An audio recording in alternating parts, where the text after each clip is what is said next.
तुम ही सोचो, तुम्हारे इस वरदाता ब्रह्मा की भी एक सीमित आयु है। जिसे स्वयं अमरत्व प्राप्त नहीं, वो किसी को अमर होने का वरदान कैसे दे सकता है? वत्स, इसीलिए विवश होकर हमने तुम्हें इच्छा मृत्यु का वरदान मांगने को कहा था। अब जो वरदान तुम्हें प्राप्त हुआ है, वो तुम्हारी इच्छा, तुम्हारे ही विचारों का प्रतिफल है। उसमें हमारा क्या दोष है? हाँ, माना कि वो वरदान हमारी ही इच्छा और हमारे ही विचारों का प्रतिफल था, तो क्या असुरों को पाताल की अपमानदायी मंत्रणा और देवताओं को स्वर्ग का ऐश्वर्य सुख भोग, क्या ये भी हमारी ही इच्छा और विचारों का प्रतिफल है? बोलिए पितामह, बोलिए।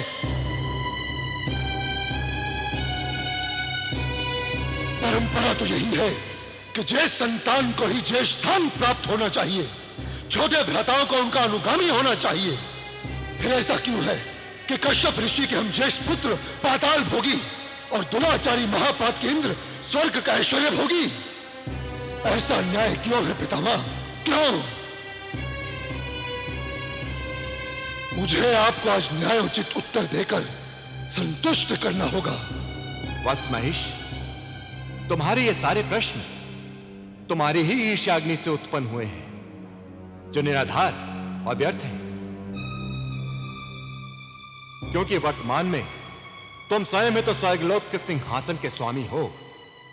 इंद्र बेचारा तो समस्त देवताओं सहित यहां वहां गिरी कंदरा और वनों में छिपता हुआ अपने प्राणों की रक्षा कर रहा है। क्षमा करें पितामह, ये स्वर्ग का सिंहासन हमने अपने पौरुष, अपने बल और अपने पुरुषार्थ से प्राप्त किया है, देवताओं की भांति छल और कपट से नहीं। प्रिय महेश, छल कपट से कुछ नहीं मिलता। जो मिलता है वो तप से ही मिलता है। छल कपट, ईर्ष्या, द्वेष, पापाचार, ये सब पतन के कारण होते हैं। ब्रह्मा जी, उत्तम होगा यदि पापाचार और पतन की दीक्षा आप देवताओं को दें।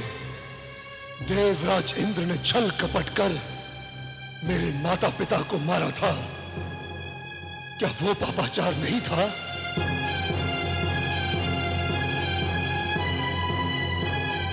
उन्होंने तो एक से बढ़कर एक जघन्य पाप किए हैं, जिनकी गणना भी नहीं की जा सकती।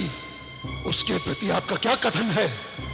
पुत्र, मैं तो तुम्हें बता ही चुका हूं, पापाचार पतन का कारण होता है। इसीलिए तो देवताओं का स्वर्ग से पतन हुआ है।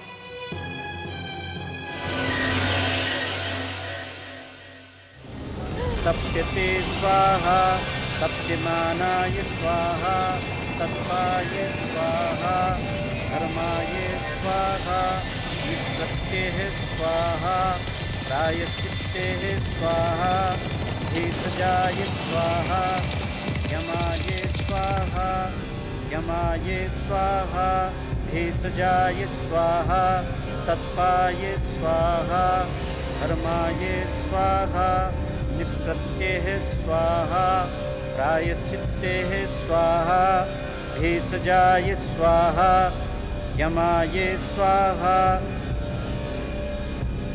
आचार्यवर, गुरु शुक्राचार्य के चरणों में हम सभी का शत शत नमन।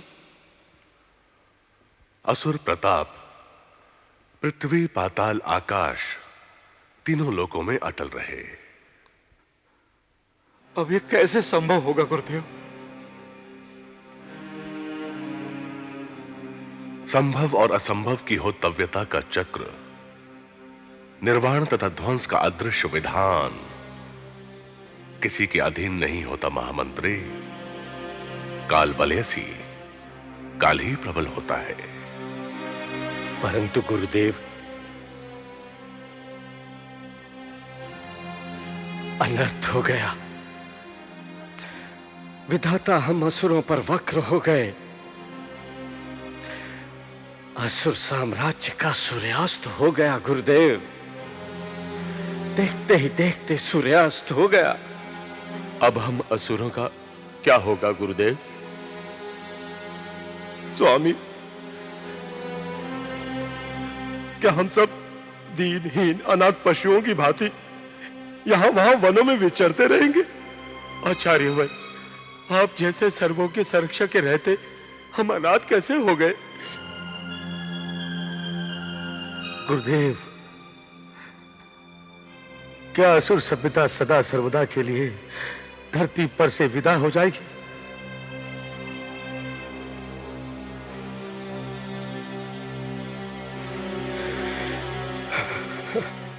प्रिय असुरों, शांत हो जाओ।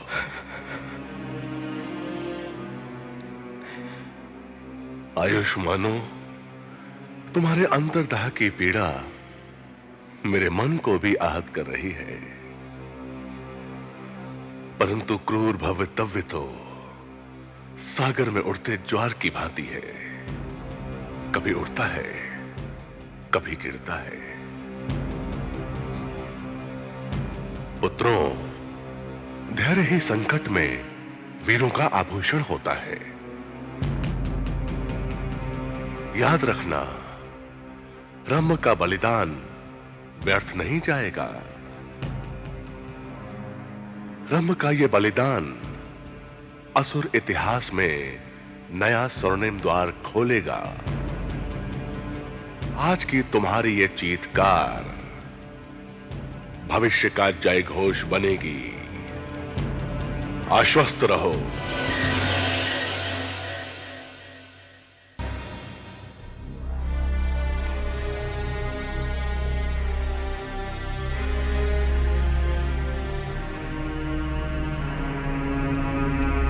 ये देखिए गुरुदेव, आइए आइए।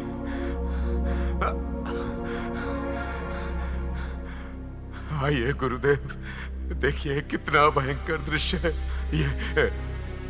ये देखिए गुरुदेव, ये ताम्र है। देवता भी जिससे भयभीत होते थे वो ताम्र मृत पड़ा है गुरुदेव। वीर ताम्र।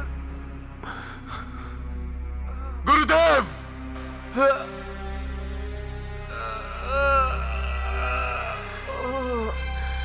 चक्षुर, चक्षुर, गुरुदेव, चक्षुर, चक्षुर, गुरुदेव, हाँ बोलो चक्षुर। वो स्त्री हाँ स्त्री नहीं थी गुरुदेव, वो चक्षुर, साक्षात मृत्यु है। चक्षुर, चक्षुर, चक्षुर, तुम भी।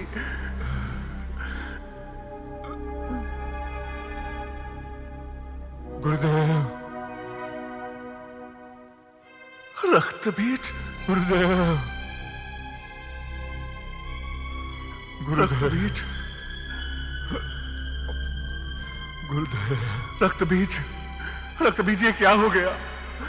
आप मेरी चिंता न करें गुरुदेव। महाबली महिषासुर, महिषासुर, महिषासुर कहाँ है? यह शुभ दुर्दांत समाचार देने से पूर्व मेरी जिह्वा कट क्यों नहीं गई?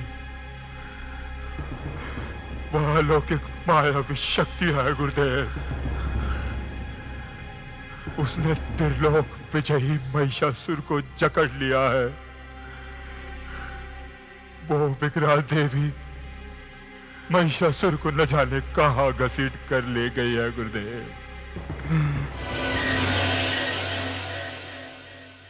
नमस्तुते नमस्तुते नमस्तुते नमस्तुते